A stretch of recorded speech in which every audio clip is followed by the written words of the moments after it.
I picked some mushrooms before dinner, Joe. You don't say.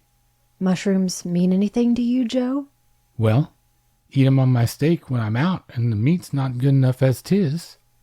If I brought you some mushrooms, would you eat 'em, Joe? I suppose I would. Why? Then I've got it, you see. The worst I'd be accused of would be manslaughter. Doubt if I'd get that. Accidental death, pure and simple. A basket of good mushrooms and 2 or 3 poisonous ones. No. Innocent party might get the poisonous ones. I thought of something better when I was shaving. A bathtub. Pull the legs out from under you. Hold you down. It's been done, but it's still good.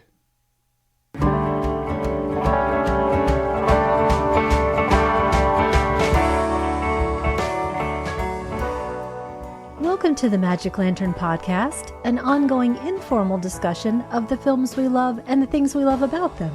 I am Erica Long. And I am Cole Rolane. Each episode of the Magic Lantern will be devoted to one film that we alternately select, and we will discuss why it is significant to us. Just a note, whether the film is a classic or a more contemporary title, this will be an in-depth discussion that will include explicit plot details and potential spoilers. Good evening, Cole Rolane. Are you a vampire all of a sudden? No, I was trying to do my Alfred Hitchcock impression. Nailed it. Thank you. We're at episode 165, back to Cole's choice. So, spoiler alert, what are we talking about today? We are talking about Shadow of a Doubt from 1943, directed by Alfred Hitchcock, and it's just like he's here in the room. You're welcome. And that stars Teresa Wright, who gets top billing on this one, Joseph Cotten, MacDonald Carey, Patricia Collins, Henry Travers, Hume Cronin, and Edna Mae Wonnacott.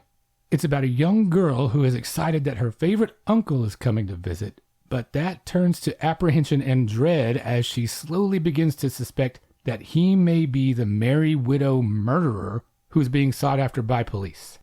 It was written by Thornton Wilder, Sally Benson, and Alma Reville, and was loosely based on the true story of Earl Nelson, the Gorilla Man, an early 20th century serial killer. Now, as he was born in mid-August, we frequently return to Alfred Hitchcock's work at this time of year, going all the way back to our very first episode, and this will be the 5th film of his that we've covered. Far more than any other directors that we have featured on the show, and personally I think it's a little odd that it's turned out that way. He doesn't mean as much to me personally as some other directors. I'm far more emotionally attached to people, for instance, like John Cassavetes, Robert Altman, John Waters, Werner Herzog. Why do you think we come back to him again and again? It's so funny that you asked that because I'm thinking, gosh, do I need to pick a 6th now just to even it all out? I also didn't suspect that it would go this way. But he did make some dang good movies. And there's a lot in each one to talk about, so it seems like it's ripe for material for you and I. Yeah, he's certainly a superior craftsman and storyteller, and I think it's the consistency of quality of his immense body of work compared to a lot of these other directors. And for me, of course, it's the darkness of it all. The themes that he gravitates to appeal to me a lot. This film in particular is in my top 3 Hitchcock of all time. You have Rope at the very top, Never to be Defeated, and then Shadow of a Doubt bounces back and forth between 2nd and 3rd depending on how I feel about Vertigo and or Psycho that day. And it's well established that this was his favorite film of his own. How do you rate this among his filmography? You know, as I was thinking about that question, I realized there's something odd here happening as well, because I rarely think about this film. Maybe it's because Teresa Wright comes on pretty strong in the beginning as fairly bland in a very nice way. And I forget that she turns that caricature on its head. I'm still not sure this would be in my top 3, but every time I watch it, I'm reminded of how much I adore it. You know, one more thing about Hitchcock before we move on. I think there's the benefit that you and I both got into him at a very young age. Oh yeah, these are among the very first movies I ever saw. So they made such a huge impression on us, and that's never gone away. Well, you mentioned a 6th film to even it out. I know that there are other shared favorites of his that we will likely get to one of these days. Vertigo, Strangers on a Train. I particularly like The 39 Steps. Are there others that immediately come to mind for you? You know, The Lady Vanishes is at the top of my list. I had that 2-disc set. It was actually 2 VHS tapes of that in the 39 Steps. I've watched that film 100 times, maybe. So plenty of mid-August Hitchcock choices still to come, probably. I'm looking forward to, just for pleasure, watching The Paradigm Case. Not necessarily because it's so great, but Ann Todd is in it, and she made such a huge impression on us a couple of months back with So Evil, My Love. Well, speaking of watching for pleasure, this one opens with what I know is your favorite Universal logo, so you're practically guaranteed a good time. You love this Universal logo. I do, because it's the best one. I don't know why you're arguing with me. It seems more appropriate to me for Hitchcock and his love of models the same way I love models that the little airplane would be more appropriate, but I'll give you this one. So starting with the writing of this thing, Thornton Wilder, he is a pretty significant name at this time and even got a special credit acknowledging his participation in this. And then Sally Benson is no slouch either. She wrote Meet Me in St. Louis, published almost 100 stories in the New Yorker, had a couple of tales selected as O. Henry Prize stories in 1935 and 1936. What do you feel like they brought to the table here? Well, let's talk about Thornton Wilder first. You know, I'm a huge fan because of Our Town that came out in 1938, and without that play, you don't have this film. Hitchcock specifically chose him because of the play. By the way, side note, I like to think of Steinbeck's East of Eden from 1952 as being the noir follow-up to this film. Now that you say that, I know he would have probably never chosen her, but imagine how good Julie Harris would have been as a Hitchcock heroine. So good. And thankfully, we do have the publication of Thornton Wilder's original script for this, so we can see how much influence he had on the film. He never shied away from the darkness in Our Town, that loss of innocence that we'll see in this film. And of course, neither did Hitchcock. I do think that this film definitely made way for the more cynical outlook on humanity that marked all of Hitchcock that came after it.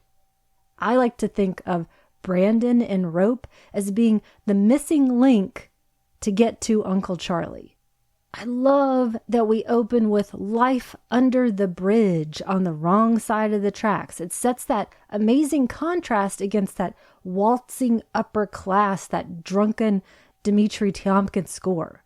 So do you think, having seen the film, having seen Our Town, do you think Thornton Wilder was going for a morality play here? Because he seems to emphasize, especially at the end, that the world needs watching sometimes. It goes crazy sometimes.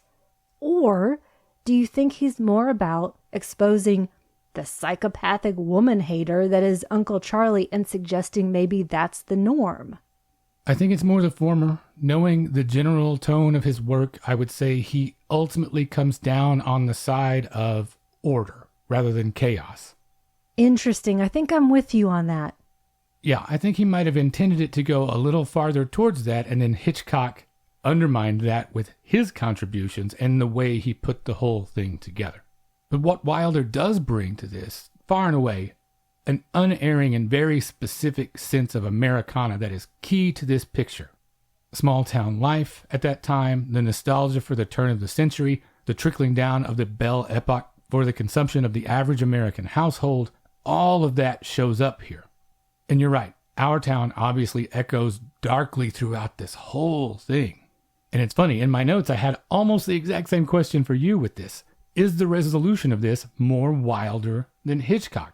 Have we left cynicism behind as the natural order is restored, or is something forever changed in our fundamental understanding of these kinds of places and people?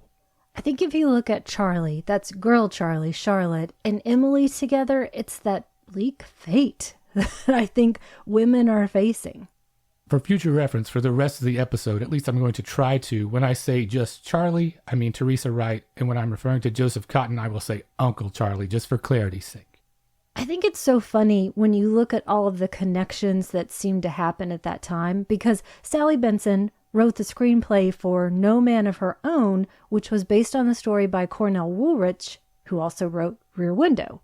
It really seems like it was a small community and everybody worked together. Yeah, when you get a like-minded community of collaborators that can turn out this kind of darkness, hang on to that. And my recommendation when we get to it later is by a female author as well. Well, let's talk a little bit about the collaborators on the technical side. I know that one of your favorite elements of this film is the camera work, and that's cinematography from Joseph A. Valentine. He shot one of my favorites, My Little Chickadee. He shot one of your favorites, The Wolfman. He worked with Hitchcock multiple times, including Rope. And so there are all sorts of technical things happening here. Uncle Charlie's presence is felt before we even lay eyes on him, thanks to the Dutch angles that they use to shoot outside his window at the boarding house. So we already know something is not quite right. There are multiple point of view shots throughout the film. There's the breaking of the fourth wall in one particularly chilling sequence when Joseph Cotten is staring right down the barrel of the camera at us when he is at his most hateful. And then the camera movement itself gives real energy to everything. Were there particular technical things about it that struck you? There's so many instances of this. In the beginning, seeing Uncle Charlie only in profile for quite a bit. You've got this impeccable suit set against the squalor, and all of that changes. There's all of this pattern across his face and light and dark until he comes outside and he walks directly into the camera, taunting the cops, taunting us. And there's a lot that I love with the sound work here as well. The adult conversations and the overlapping kids' conversations that watch them, the music that weaves itself in and out, even at an emotional level. And then, like you mentioned, just the overall composition of everything and how it all works together. Seeing Uncle Charlie just outside our periphery so many times, just in the shadows. Walking past us without being acknowledged, it's all so smooth. I'm thinking specifically about that sequence when Charlie gets upset and she runs out of the house and Uncle Charlie goes after her and the camera is over both of their shoulders essentially. So you get the entire sense of this pursuit and how inescapable he is. I love that moment when he realizes that his reckoning is possibly coming upon him, and he knows he's not alone in the house, but Anne, the younger daughter, is facing away from him. It is so brilliant. And like you say, everything is just so meticulously framed, including what happens just off screen too, like when the detective palms that film that he shot of Charlie and passes him a different role. What we are shown, what we're not shown, it's all perfect. The most striking thing to me, I think, though, over and over, are all these shots that emphasize the twin nature of these two characters. The way that they adopt the same poses, that they can practically fade from one person into the other. The repetition of actions with just enough difference in them to indicate a friction or a difference in motivation. And then the thing that you referred to just a second ago, that beautiful shot that foreshadows his end when the landlady pulls down the shade and it looks like he's lying in state. He's dead already and he doesn't even know it. I don't know if you realize this, but this movie's pretty darn good. There is a lot to cover. And like with so many of our choices, bears rewatching. I think it gives benefits, not diminishing returns. Well, that's just because it works every time. The suspense, especially, it's Hitchcock's stock in trade. For us, Uncle Charlie's guilt is never in doubt. A huge part of Hitchcock's method was giving the audience information that the characters don't have. So what generates this tension is that we know innocents are in danger. The occasional subjective camera, that helps a lot with that too. It inserts the viewer directly into the action, so we're sort of a hybrid. We have a lot of information the characters don't have, but we are looking at things from their vantage point, so we get a sense of being in the room with the danger at the same time. Stairs are a huge deal in Hitchcock for that purpose, and this film is no exception to that. That looming threat waiting at the top of the stairs feels ever present. It's a position of power and advantage, and you can't get away from it. And then more suspense comes from wondering if and when everyone is going to find out the truth and what will happen when they do. And the most significant case of that happens remarkably early in the film, I think. There's about a third of the runtime left when Charlie finally gets confirmation of her suspicions. It's that old Hitchcock analogy, the audience knows there's a bomb on the bus. In this instance, we just don't know at what stop it's going to go off. The tension for me, though, becomes more pronounced once Charlie determines what she will do. That's the huge change. That's the loss of innocence, and then I am there. I like that you mentioned the bomb on the bus. because that action is typically contained within a scene, but Hitchcock sustains that for such a long time, for a whole act practically, in this one. It becomes a cat and mouse game for that last 30 minutes with us wondering how far Uncle Charlie is willing to go, and then getting confirmation that he is willing to go to the ultimate length in the name of self-preservation. Her falling down the stairs, that kills me every time. That is so scary every time it happens. Yeah, the whole thing is just a great lesson in the fact that good suspense takes time if it's done correctly. Like he says, it's not the bang that fills you with dread. That's not where the terror lies. The terror is in the anticipation. And I love that you point out her change too. That point in the film is also extremely interesting, I think, because we shift our focus from Uncle Charlie to Charlie herself. It's no longer about whether or not Uncle Charlie is a monster. That's confirmed. It's all about what Charlie herself is going to do about it.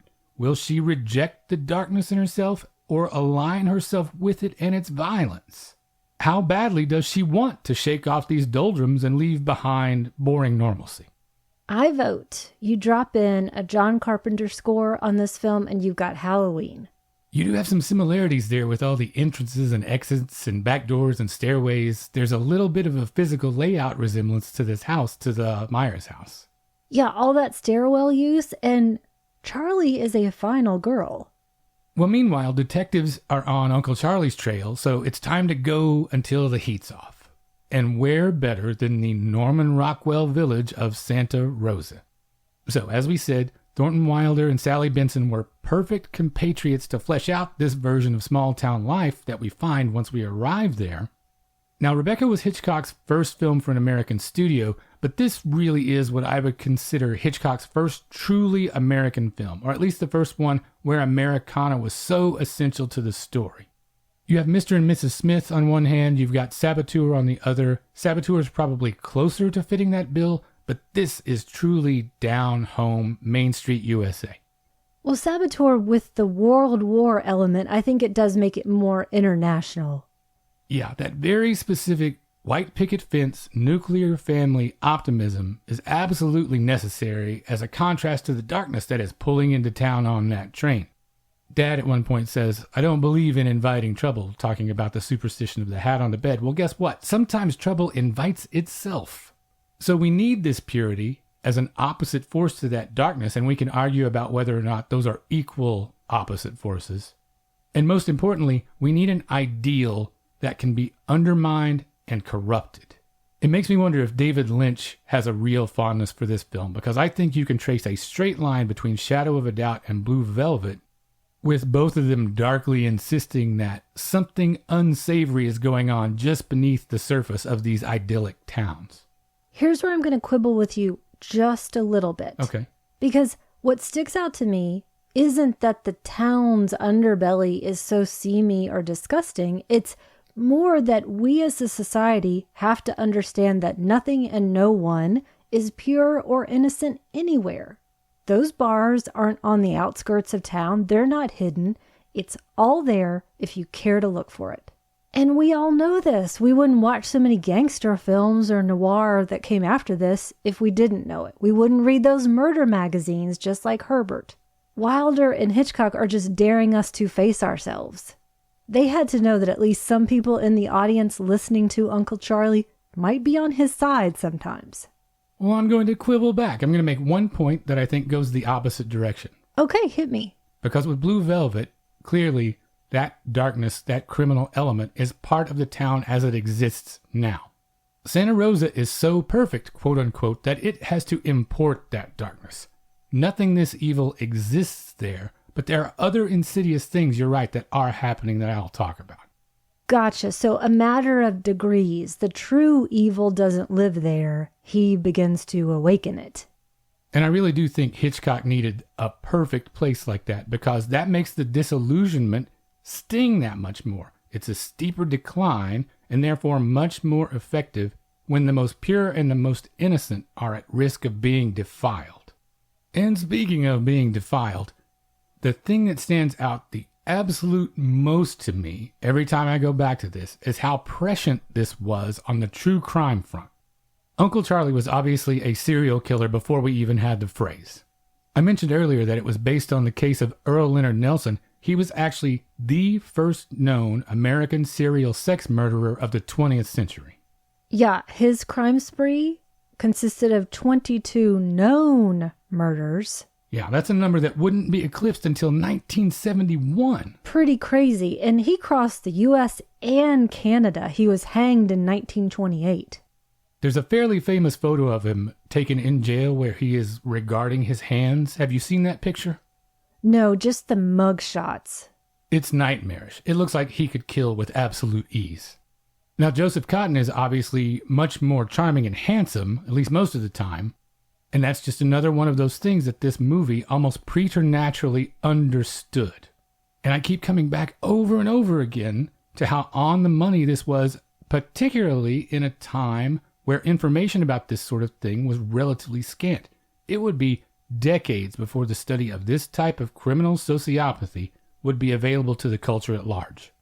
And yet, here we are in 1943 with this completely incisive picture of what we would later come to define as an organized process killer. I would plump a little bit more for him being a psychopath than a sociopath. I've just been reading up on psychopathy, and it seems like he's ticking all the boxes here. Well, he definitely ticks more of these boxes as the FBI behavioral unit would lay them out later. He's an organized killer because typically those are much harder to catch because of premeditation and preparation. He's not striking spur of the moment and leaving a lot of evidence behind. And then he's a process killer as opposed to a product killer because it's the killing itself that's the focus, hitting on that streak of sadism that runs through his bones. Product killers kill because the end result is that it generates something that they feel like they need. A comatose sex slave in the case of Jeffrey Dahmer, skin to make lampshades for Ed Gein. Now, there could be a slight argument made maybe that money is the product of Uncle Charlie's murders, but I think the opening scene in the boarding house undoes that. Money is just haphazardly scattered everywhere on the floor. It means nothing to him. In contrast, though, one of the darker, more insidious things that I think is happening in Santa Rosa, supposedly clean Santa Rosa, is so much is about money and status. But that's not something that Uncle Charlie's concerned with. He's not concerned with the product, ultimately. Some product killers are even upset that they have to kill to get the thing that they need. That is definitely not the case with Uncle Charlie. He sees himself as an avenger of sorts, I think. And we can see that it is twisted and perverse from our side, but in his head, I think he has an almost holy mission he feels like he needs to fulfill.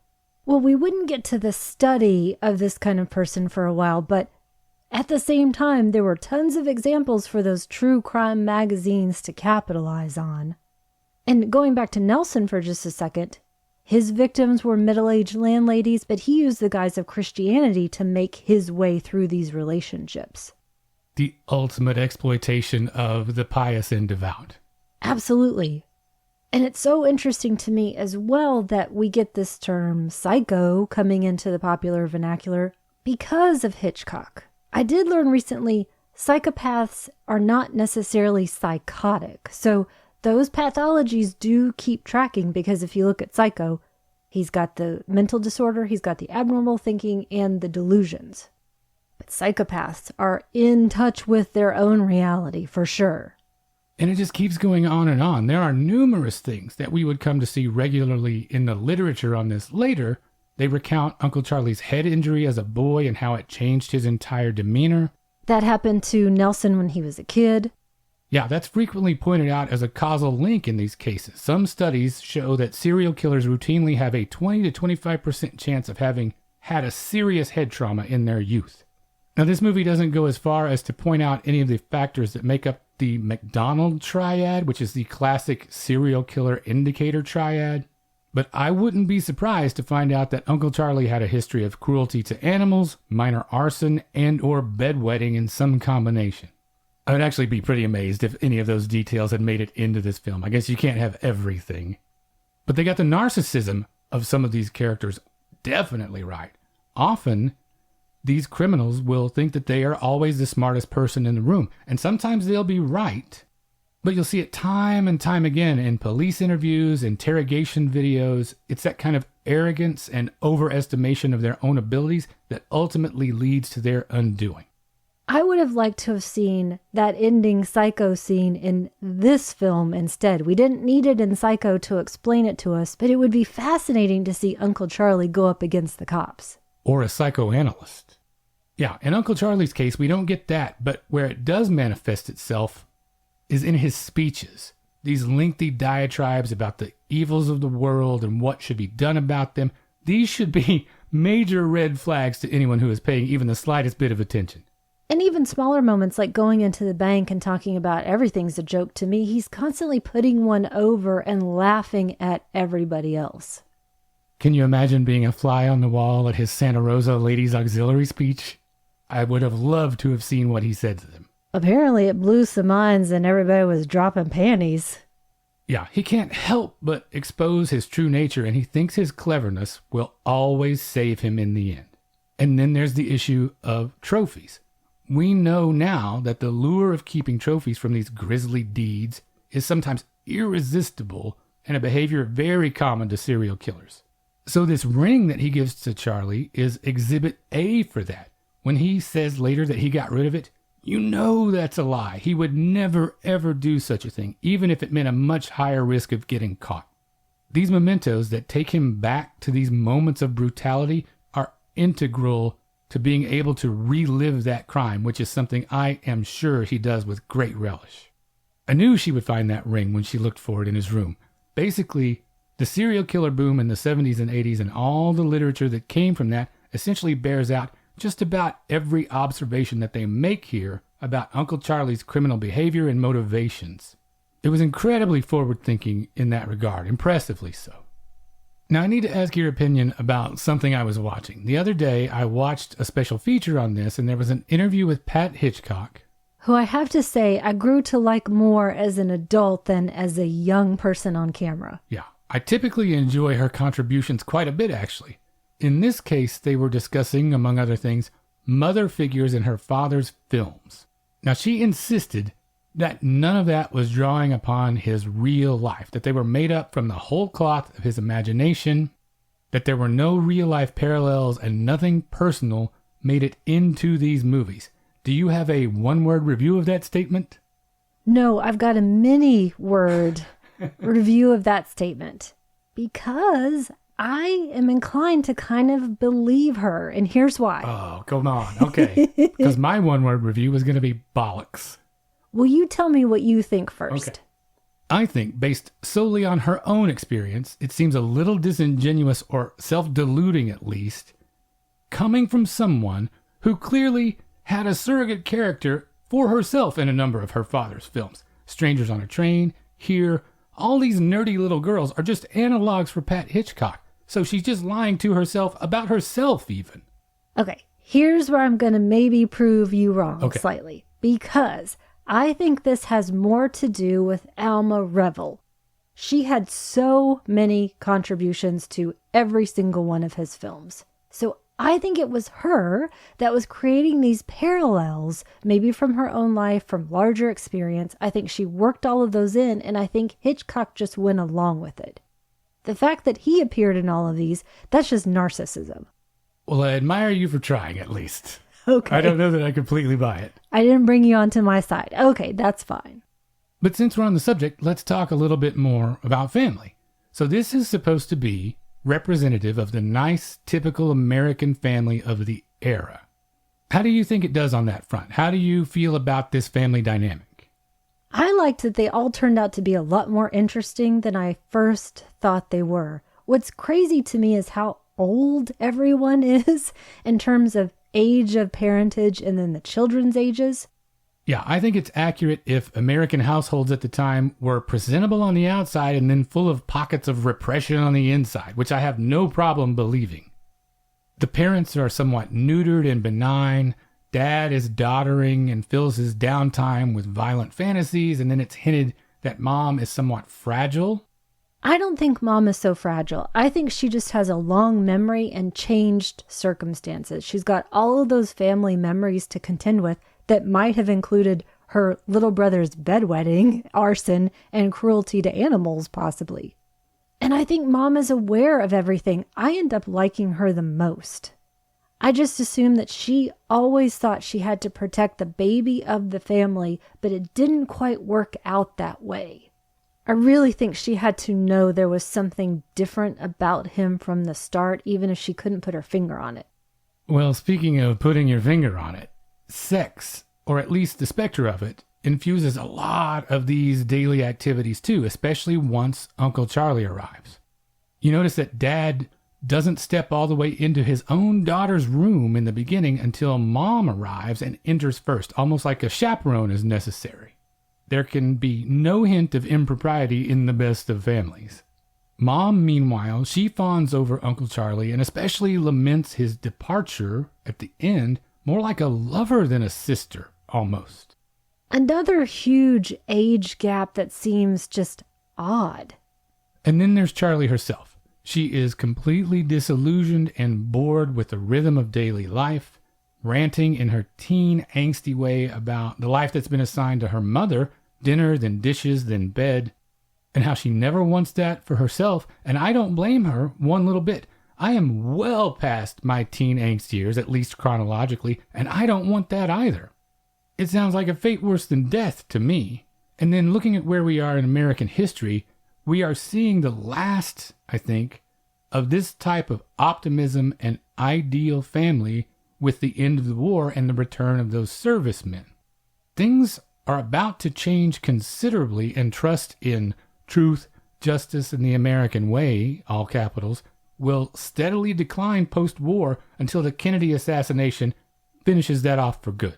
Charlie, for her part of that, she seems eager to accelerate that. Her attitudes about the status quo and seeking to undo it are the very thing that will contribute to the devolution of the nuclear family as we knew it then. It is such an interesting period. Everyone had to be on edge the whole time.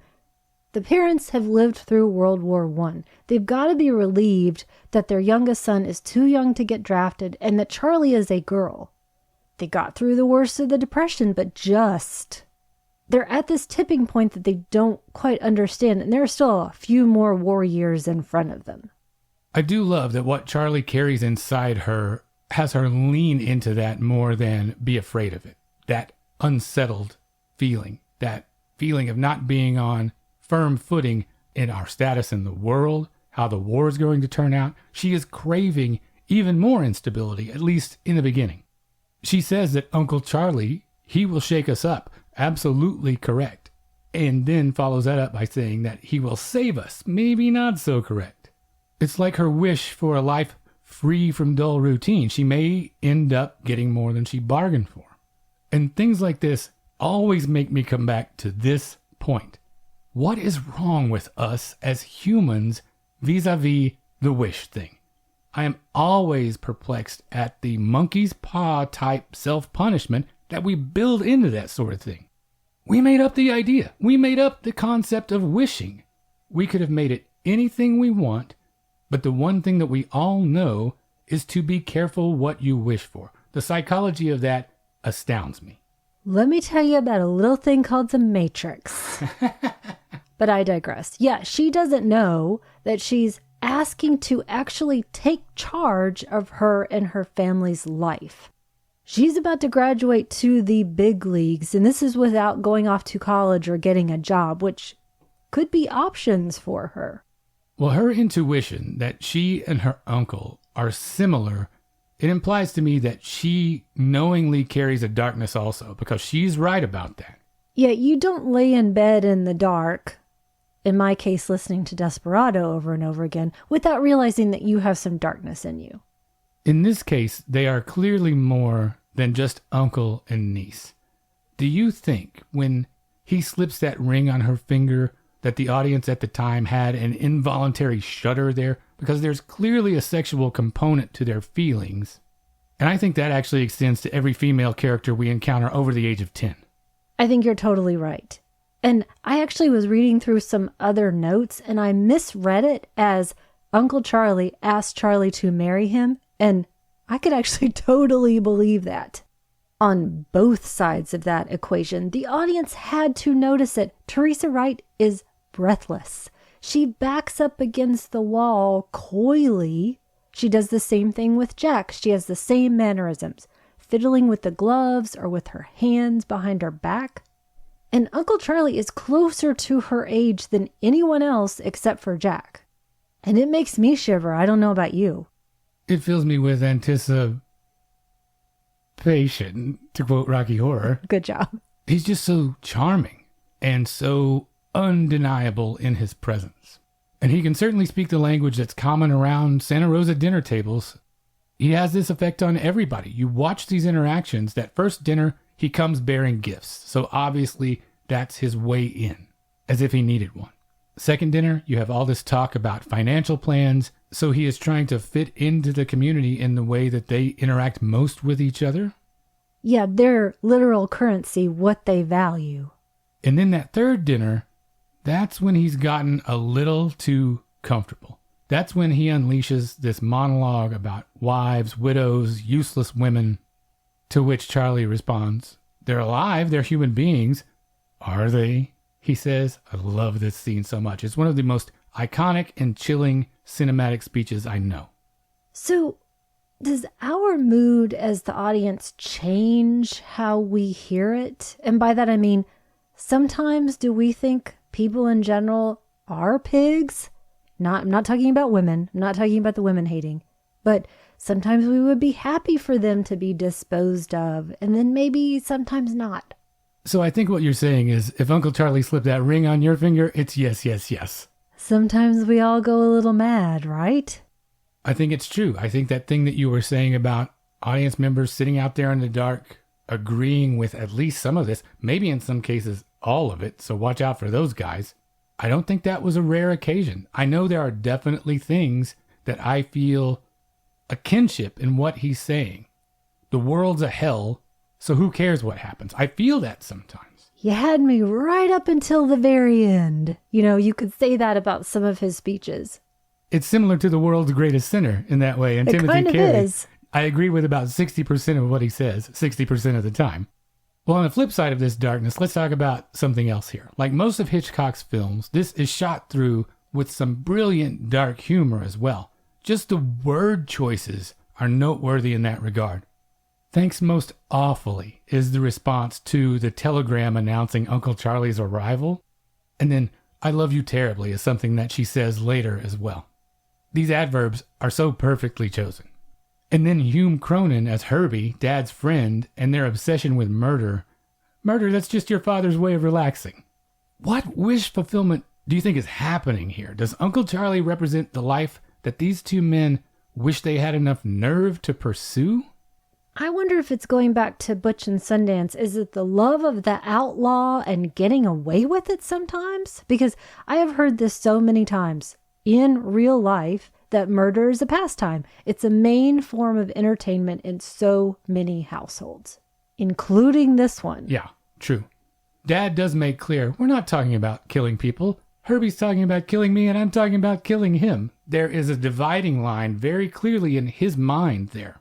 But unfortunately for them, unbeknownst to them, the difference between fantasy and reality, that is all colliding head on in this household. And I think they feel it even if most of them can't put their finger on exactly why. Now Charlie, she's the closest one of all of them to understanding, and it's that she may be too smart for her own good in this case. She's picking up all these clues. A flash of anger from Uncle Charlie about the newspaper. She puts together that the questionnaire men are actually detectives, but what to do about it? This person is so important to her, and this will shatter her entire conception of how the world works. Add to that, when your very namesake is a killer, it must feel like an impossible situation, especially for a young person, facing the things that you don't want to believe about a loved one. Most of our lessons that usher us into adulthood are not this drastic. But it's there in the true crime literature as well. Another tie-in here, the Unabomber was turned in by his own brother. These things can't be easy to face, but they do happen this way. Fast forward 80 years and Charlie submits her DNA to a list and discovers, oh yeah, my uncle was a serial murderer. Well, I referred to this earlier. Upset by her father's murder pastime, Charlie runs out of the house, only to be pursued and caught by her uncle, who pulls her into the wonderfully named, I think, Till 2 Club. I love the name of this joint. I've never been in a place like this, she says. More evidence of his corrupting influence, and I especially like it as a mirror of her date with Graham at the diner earlier. And here Joseph Cotten delivers, I think, an even better speech than at the dinner table. The world is a foul sty. If you rip the fronts off of houses, inside you will find swine.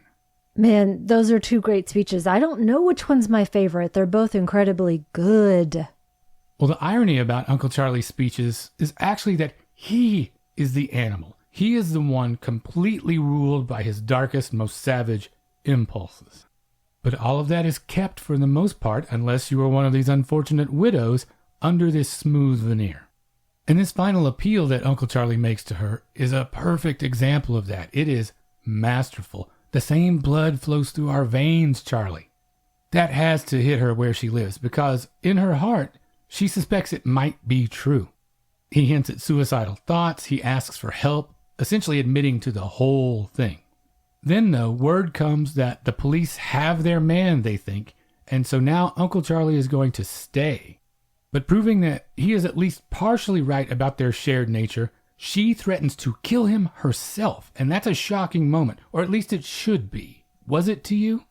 It's totally shocking and very gratifying. I am totally into her when she says this, because I think she's smart enough to realize that he has said this threat of suicide because he thinks it's what would appeal to her or to anyone, seeming as though he actually has a conscience, which we know he doesn't. He's too much of a narcissist to ever go through with suicide. Well, one thing we do know, she will be in constant danger from this point on.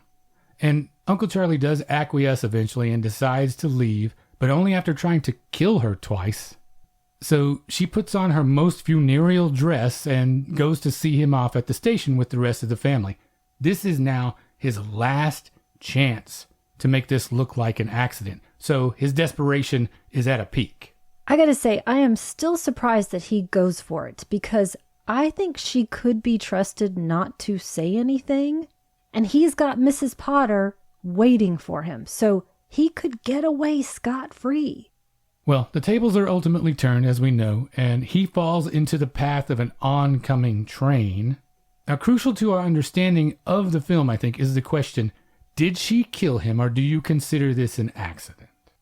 Gosh, that is a tough question, because we don't see him go down, which is kind of shocking because he's been this main force. So it's just sort of implied. I'm going to quibble again. I went back and watched that scene just before we came in here. Oh, good. Okay, tell me what you think. I very much think she killed him. There is a definite push. Really? Which makes the very last moment so wonderful, because at his funeral, she's wearing light colors. So the end. Basically, good luck with this dud detective. I have to say, I think the most downbeat part of the ending for me is thinking that this whole experience has scared Charlie into embracing that dull routine, just running straight into the arms of average. The only thing that alleviates that for me a little is the reappearance of these dancers in the Merry Widow Waltz. This link to the darkness popping up like it does implies to me that Uncle Charlie's touch will extend from beyond the grave. We have to consider our quote-unquote happy ending at the expense of what could have been, but it makes us think about what still resides in her. Okay, here's how I read that, because I think it's played in an interesting way. I know that you and the majority of people really think, okay, she just goes right into his arms because that's the less bleak of the bleak choices that she has in front of her. But I like her body language here so much. She's not inside the funeral. She's outside with her hat on, which is the first time we've seen her do that. And she doesn't embrace Jack or even look at him. So I'm not sure that we're giving her enough credit. I'm not saying that she's going to go on a merry widower killing spree, but who knows? Well, seeing how that particular set of circumstances and that embrace of the darkness might play out, that actually factors in highly to my recommendation. So I'm going to go straight to that. And I'm going to recommend Stoker from 2013, and that's directed by Park Chan-wook, making his debut English language feature film. and it stars Mia Wasikowska, Nicole Kidman, Lantern favorite Jackie Weaver, and Matthew Good. I've got it saved in my HBO Max queue as we speak. Yeah, I'll be curious to see what you think about it. It's about a young woman who is grieving her father's death and whose uncle comes to stay with her and her emotionally unstable mother. She slowly begins to question his motives while also becoming increasingly infatuated with him. Now, this is clearly influenced by Shadow of a Doubt, and the filmmakers don't try to make a secret of that fact. The uncle's name is Charlie. He's a classic, charming villain. There's much attention paid to the twin nature of niece and uncle. There's a strong erotic undercurrent to the whole thing. There's a crucial staircase in it. But before this sounds like just a ripoff, it uses those things as just a springboard into something much different than Shadow of a Doubt. If you, like me, were rooting for Charlie to delve more into her own darkness, you might really like this interpretation. And Nicole Kidman, I think, gives a really underrated performance that feels so brittle. And it's just a joy to look at, too. The frame is filled with references and clues without feeling overstuffed. I know critical feeling is kind of mixed about this one, but I think it deserves a watch or even two. What about you? Well, I'm going to go watch Stoker, but before that, I chose a film in keeping with that theme of hiding information from people with the idea that they just couldn't handle it. And the film that I chose discusses this on a much larger scale, and that is Keeper of the Flame from 1942. It was directed by George Cukor with Spencer Tracy and Katharine Hepburn. I mentioned this earlier. It was adapted by Donald Ogden Stewart from the novel of the same name by I.A.R. Wiley, who was a female author, and he adapted it just a couple of months after it had been published. It's about the death of a very famous civic leader and the war correspondent who has set out to write a great biography of this incredibly loved man. The great man's widow, though, on the other hand, doesn't want to cooperate, and it looks like the man's accidental death may not have been an accident. I will not ruin the ending for you, but let's just say that it also resonates today because the film attacks wealth and fascism, anti-unionism, anti-Semitism, and in so doing was incredibly controversial at the time. Republican members of Congress tried to get Will Hayes to ban it. The Office of War Information had a big problem with it. And there are a lot of parallels, maybe, to William Randolph Hearst, who was a big friend of Louis B. Mayer. So the film didn't gain anybody any friends at the time, but I want you to watch it for yourself and see what you think. So once again, that's two great recommendations, Stoker and Keeper of the Flame. And that brings us to the end of episode 165. If what we do here is valuable to you and you would like to support that, we would certainly love for you to check out our Patreon at patreon.com/magiclantern. The $5 a month level gets you access to a big backlog of bonus episodes, and those come out on the Mondays alternating with regular episodes, so you never have to go a week without new Magic Lantern in your life. We have also added a simple donation button to the website, so if Patreon is not your thing and you'd rather just make a one-time PayPal donation to help keep the lantern lit, you can go to magiclanternpodcast.com and just look for the donate button in the upper right corner under the header, and that's in the main drop-down menu if you're on a mobile device. We appreciate everyone's support so much. If you would just like to get in touch with us, you can reach us via email at magiclanternpodcast@gmail.com. We are on Instagram, Facebook, and YouTube. Just search for Magic Lantern Podcast on any of those platforms. We are on Twitter at Lantern_cast, and I just wanted to take a second to say thanks to everyone who has shared the show or given us feedback since last time. The fine gentlemen at Fuds on Film, Spencer Seams at the Shoot the Piano Player podcast, Chris Polizza, Keith Rich, Jeff Duncanson, Richard Sales, and Andy Wolverton. If you're sharing the show or talking about us, please make sure to tag us so we can say thanks. You can find our show on Audible, Amazon Music, Google Podcasts, Apple Podcasts, Stitcher Radio, Spotify. Just about anywhere you get your podcasts, you can find us there. If you'd like to leave us a rating or review via any of those services, we would certainly appreciate that. And finally, you can find all of our episodes, including supplemental material, at the website magiclanternpodcast.com. And thank you for listening to the Magic Lantern Podcast.